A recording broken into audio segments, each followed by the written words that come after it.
Welcome to new TV Telugu. విజయవాడలో కేశినేని సోదరుల మధ్య వివాదం మరింత ముదిరింది.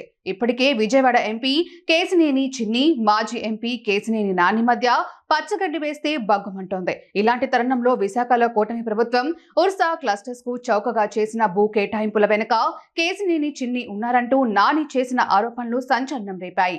దీనిపై స్పందించిన ఉర్సా క్లస్టర్స్ కు భూ కేటాయింపుల్ని చిన్ని సమర్థించుకున్నారు. అంతేకాదు, తనపై ఆరోపణలు చేసిన సోదరుడు నానికి పరువు నష్టం నోటీసులు పంపారు.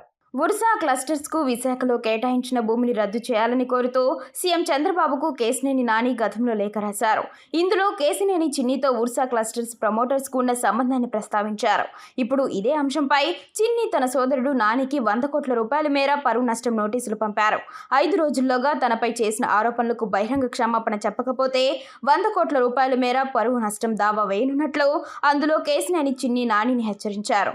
అయితే ఈ నోటీసుల్ని నాని లైట్ తీసుకున్నారు. నువ్వు 100 కోట్లకు కాదు 1,00,000 కోట్లకు పరువు నష్టం దావా వేసినా ప్రజల సంపద దోచుకునే వారిపై నా పోరాటం ఆగదు అంటూ కేశినేని నాని ట్వీట్ చేశారు.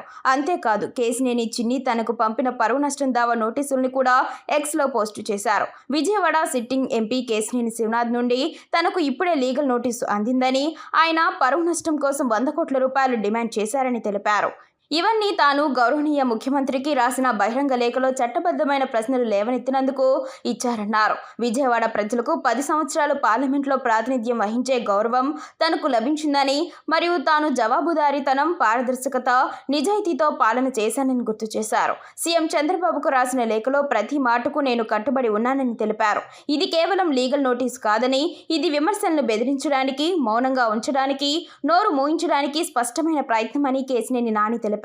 కానీ తాను మౌనంగా మాత్రం ఉండనన్నారు. ప్రభుత్వ కార్యాలయం ప్రజా పరిశీలనతో వస్తుందని, భూ లావాదేవీలు, పేర్ల దుర్వినియోగం, ఆరోపించిన అక్రమాల గురించి ప్రశ్నలు లేవనెత్తినప్పుడు సమాధానాలు ఆశించబడతాయన్నారు.